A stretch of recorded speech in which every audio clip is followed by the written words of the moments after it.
Assalamualaikum warahmatullahi wabarakatuh. Perkenalkan, nama saya Sela Anissa. Pada kesempatan kali ini saya akan menjelaskan tentang sistem pendukung keputusan mengenai konsep dasar dan penerapan metode analitik hierarki proses. Nah, langsung saja kita masuk kepada apa itu sistem pendukung keputusan. Jadi, sistem pendukung keputusan merupakan suatu sistem yang digunakan untuk mempermudah decision maker atau si pengambil keputusan dalam menentukan sebuah keputusan, memilih berbagai alternatif keputusan yang diperoleh dari pengelolaan informasi yang tersedia. Nah, sistem pendukung keputusan ini dibuat dengan menggunakan metode algoritma pendukung keputusan.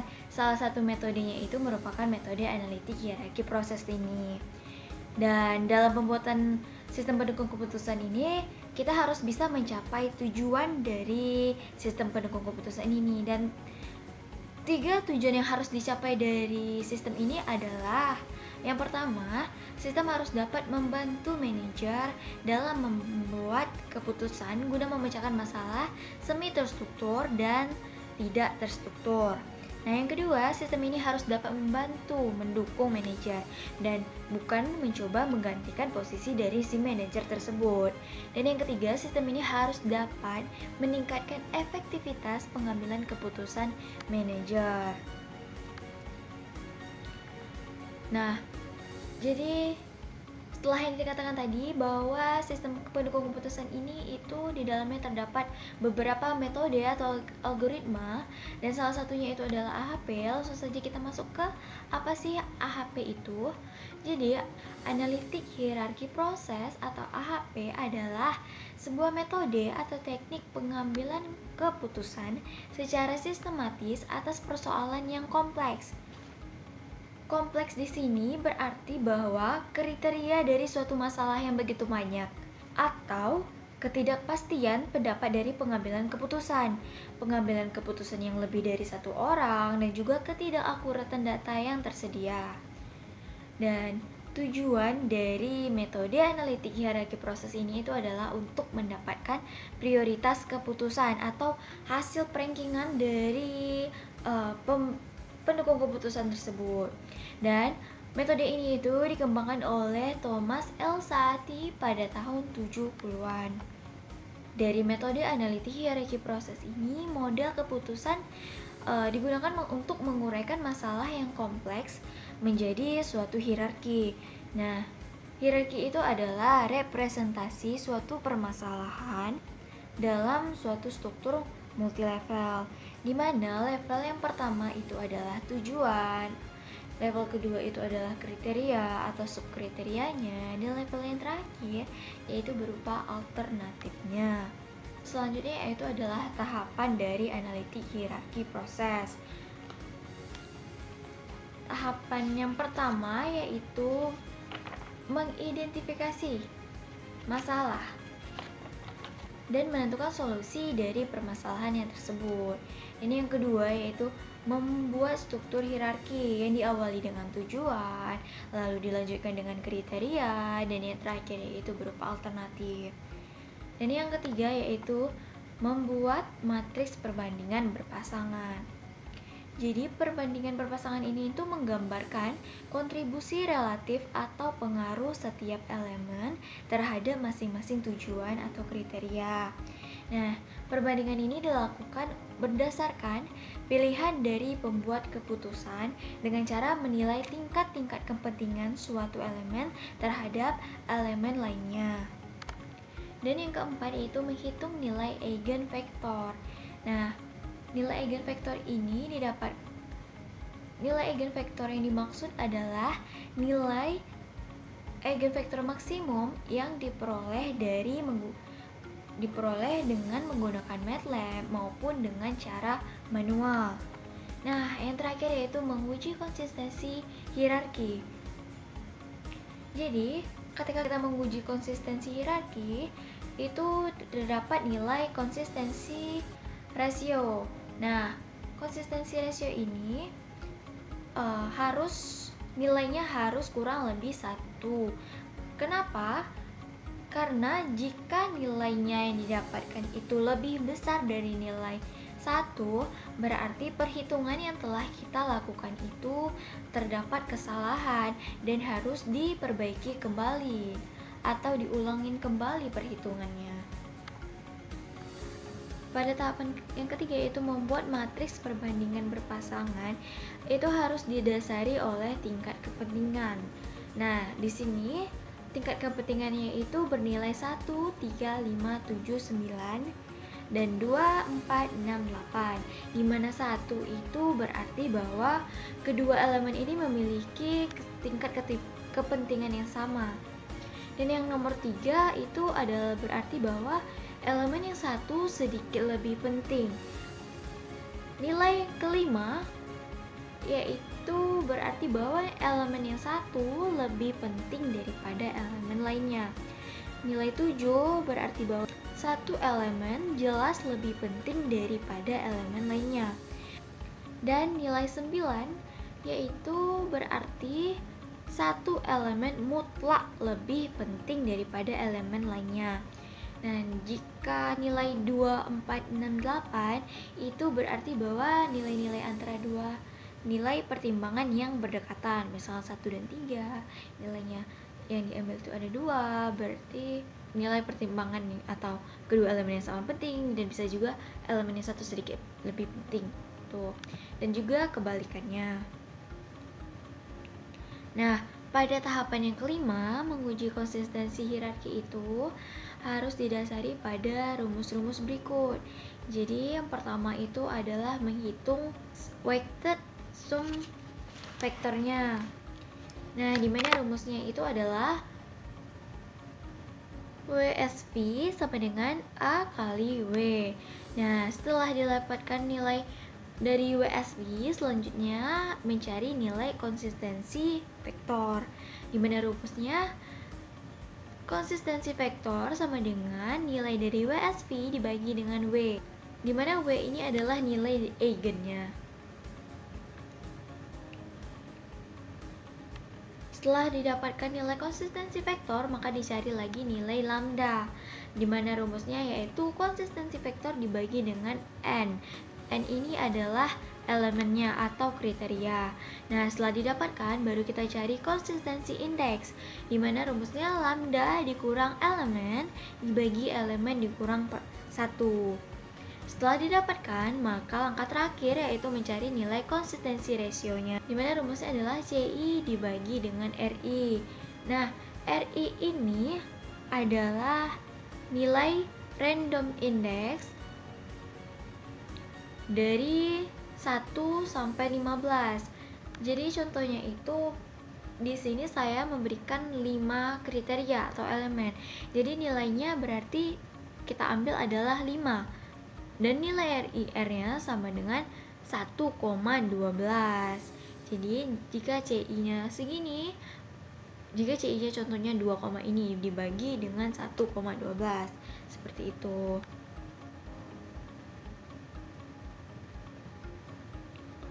Nah, selanjutnya yaitu kita masuk kepada penerapan dari metode analitik hierarki proses.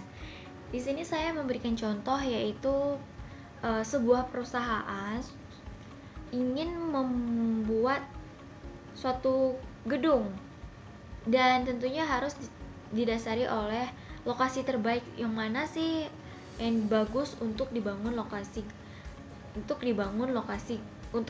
gedung tersebut. Nah, di sini perusahaan telah mengidentifikasikan 3 lokasi, di mana yaitu Cimahi, Cirebon, dan Ciamis. Jadi ada 3 lokasi yang ingin dipilih untuk membangun gedung ini. Dan perusahaan juga telah mengidentifikasi 5 kriteria sebagai dasar pertimbangan lokasi ini. Yang pertama yaitu adalah jarak dengan pasar terdekat. Dan yang kedua adalah kepadatan penduduk di sekitar lokasi. Ketiga yaitu jarak dari pabrik. Keempat yaitu jarak dengan gudang. Dan yang terakhir, yang kelima yaitu harga tanah. Nah, berarti sudah dapat struktur hierarkinya, yang mana tujuannya adalah menentukan lokasi gedung, kriterianya ada 5, dan alternatif yang diberikan itu ada 3, yaitu Cimahi, Cirebon, dan Ciamis. Nah, selanjutnya langsung masuk ke perhitungan, yaitu perhitungan yang dilakukan dengan secara manual. Baiklah, selanjutnya kita akan menghitung perhitungan dari AHP. Yang pertama itu kita harus menghitung matriks perbandingan perpasangan untuk kriterianya. Jadi, kriteria yang kita gunakan, kita bandingkan sama dengan dirinya sendiri, seperti C1, C2, C3 dibandingkan C1, C2, dan C3. Dimana di sini saya bikin C1 sama dengan jarak dengan pasar terdekat, C2 itu adalah jarak dari pabrik, dan C3 itu adalah harga tanah. Nah, langsung saja kita beri nilai, dan nilai yang ada di dalam sini itu merupakan nilai kepentingan atau skala penilaian perbandingan perpasangan oleh Sati yang 1 sampai 9 itu. Nah, langsung saja kita berikan nilai untuk C1 dan C1 dia dibandingkan dengan sama dengan dia dibandingkan dengan dirinya sendiri itu adalah bernilai 1. Selanjutnya C2 dibandingkan dengan C2 diri sendiri nilai 1, dan C3 dibandingkan dengan C3 nilai 1. Nah, selanjutnya kita lakukan perbandingan terhadap C1 dengan C2. Di sini saya beri nilai 1 dibagi dengan 3. Kenapa?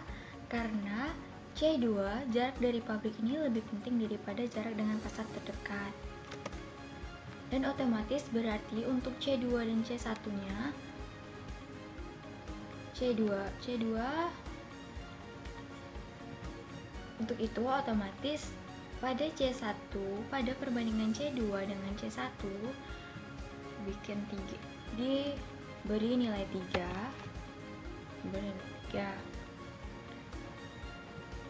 karena C2 nilai dari C1 dan C2 sudah didapatkan. Di sini diberi nilai 1 banding 3 dan di sini harusnya diberi nilai 3. Selanjutnya berbandingan dengan C1 dan C3 itu saya beri nilainya 5 karena jarak dengan pasar terdekat itu lebih penting daripada harga tanah. Nah, otomatis nilai C3 terhadap C1 sama dengan 1 dibanding dengan 5. Nah, selanjutnya nilai C2 untuk kriteria 2 yaitu jarak dari pabrik dibandingkan dengan C3 harga tanah. Di sini saya beri nilainya 5 karena apa? Karena jarak dari pabrik lebih penting daripada harga tanah juga. Nah, setelah didapatkan, kita lakukan penjumlahan terhadap masing-masing kolom.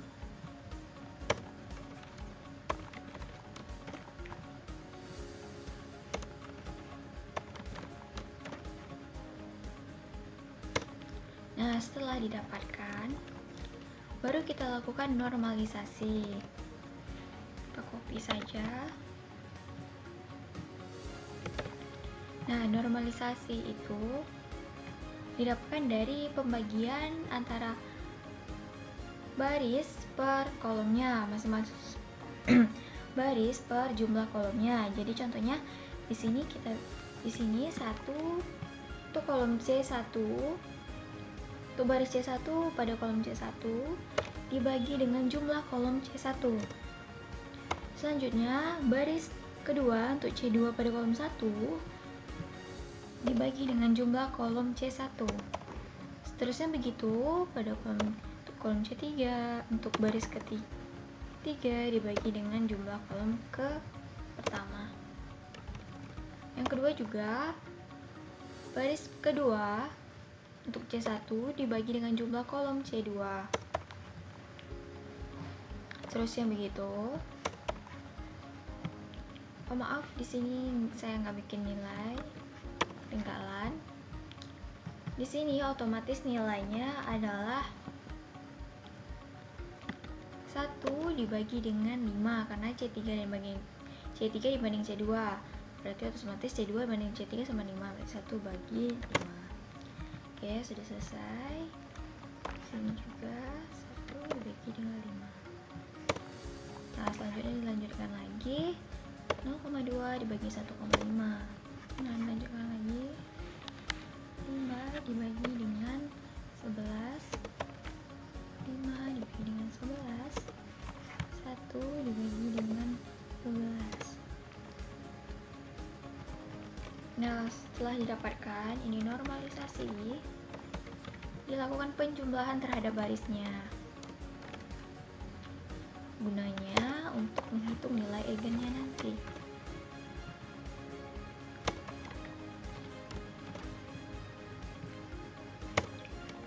Nah, sudah didapatkan. Selanjutnya kita mencari nilai rata-rata atau nilai eigen.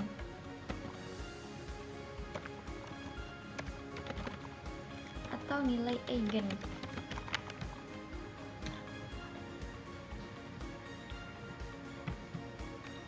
Rata-rata ini kita bagi dengan nilai elemennya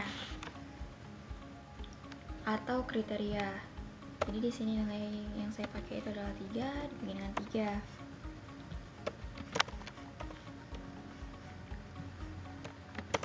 Nah,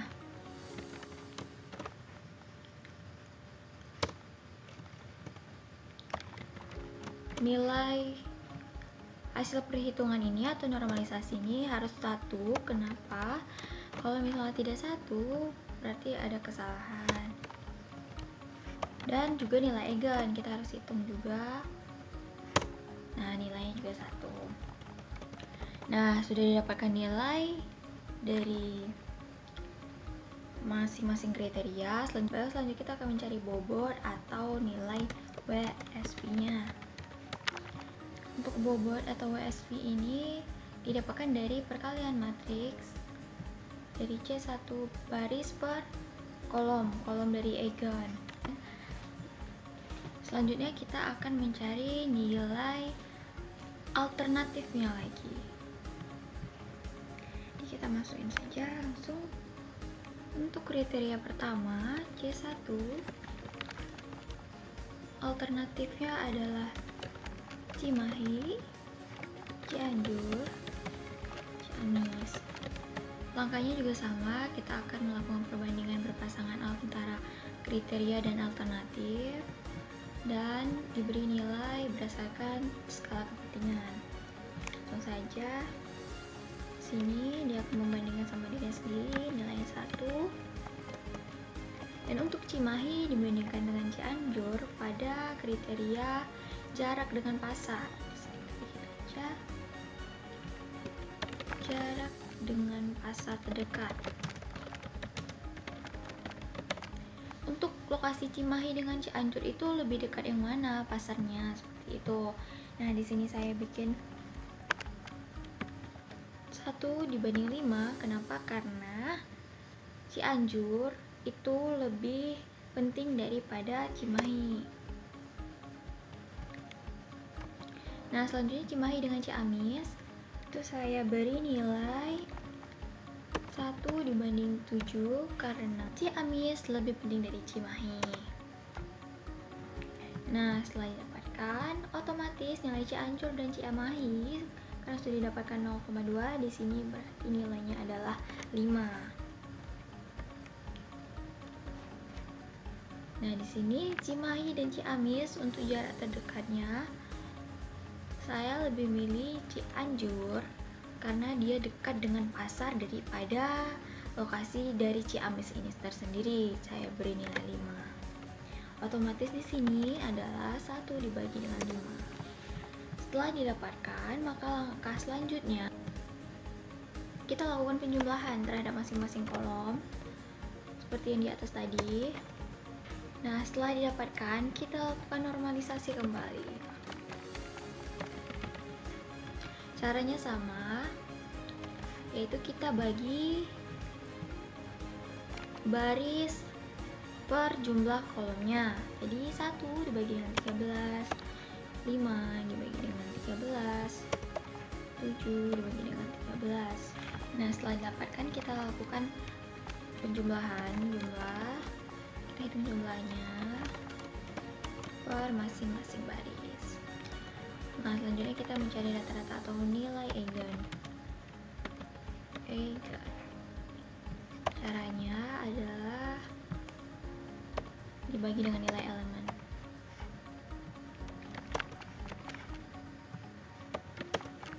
Nah, sudah didapatkan.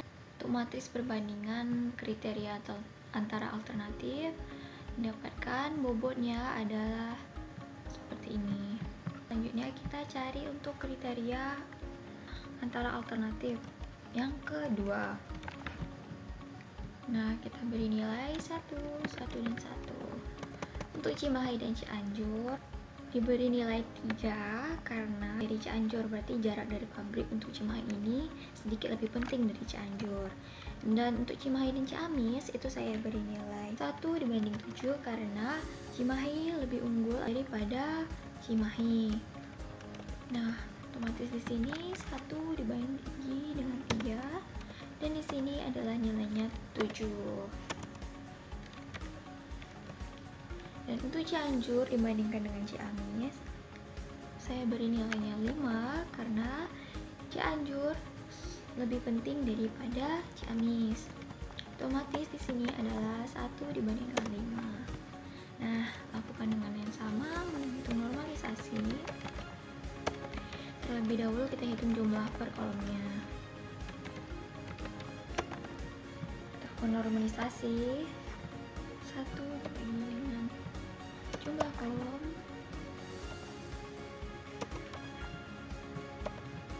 Setelah didapatkan nilai normalisasi, kita akan menghitung nilai eigen. Terlebih dahulu kita jumlahkan nilainya per baris. Nah, kita cari nilai eigennya. Dibagi dengan 3, dibagi dengan 3, dibagi dengan 3. Nah, untuk mengetahui apakah perhitungan kita yang kita lakukan itu sudah benar, kita jumlahkan, hasilnya harus bernilai 1.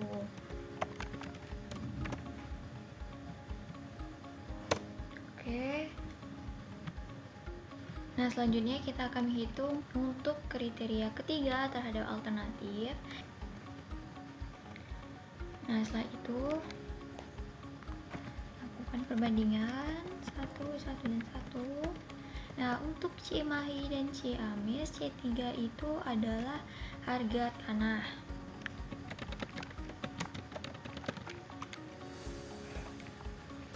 Harga tanah berarti Cimahi dibandingkan dengan Cianjur, harga tanahnya itu saya beri nilai 1 dibandingkan 3. Kenapa? Karena tanah dari Cianjur itu sedikit memadai daripada tanah yang ada di Cimahi. Nah, selanjutnya dibandingkan Cimahi dengan Ciamis, saya beri nilai 5 karena tanah di Cimahi itu lebih memadai daripada tanah yang ada di Ciamis atau harga tanahnya tersebut. Otomatis di sini nilainya adalah 3 dan di sini nilainya adalah 1 dibanding dengan 5. Dan untuk nilai Ciamis, Cianjur dibandingkan dengan Ciamis itu saya beri nilai 5 karena harga tanah Cianjur itu lebih penting daripada harga tanah Ciamis. Berarti harga tanah di Cianjur itu lebih murah daripada di Ciamis. Otomatis di sini adalah nilainya 1 dibanding 5. Nah, setelah itu kita lakukan penjumlahan lagi. Setelah dilakukan penjumlahan, kita lakukan normalisasi. Caranya sama. 1 dibagi dengan jumlah kolomnya, 3 dibagi jumlah kolom. Nah, setelah itu kita lakukan jumlah per barisnya.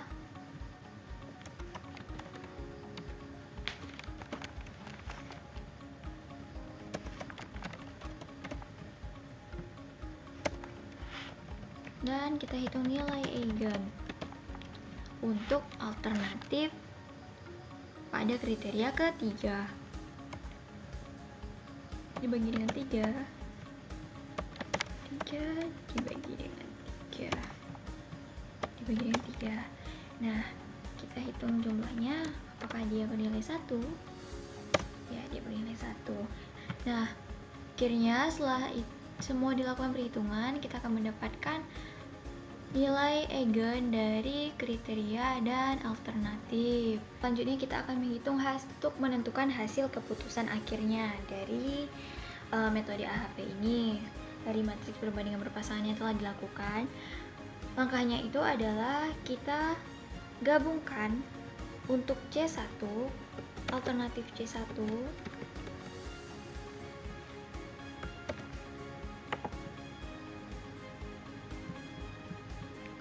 nilai eigennya.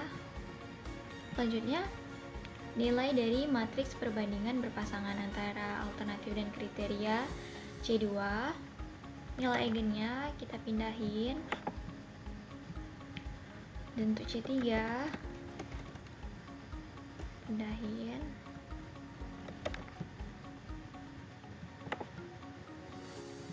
Nah, selanjutnya terhadap kriteria, nilai perbandingan berpasangan kriterianya, eigennya kita pindahin juga.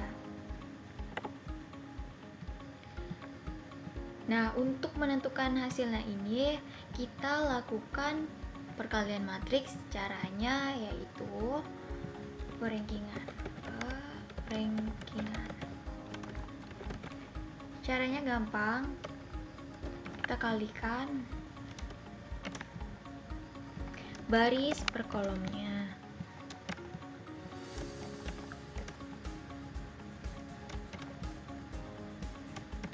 Nah, selanjutnya kita lakukan penjumlahan pada perankingan ini, karena jika nilainya 1 berarti hasil perhitungan yang telah kita lakukan ini itu adalah benar. Tetapi jika nilainya lebih atau kurang dari 1, maka perhitungan yang telah dilakukan ini tuh terdapat kesalahan dan itu harus diulangi kembali untuk memperbaikinya.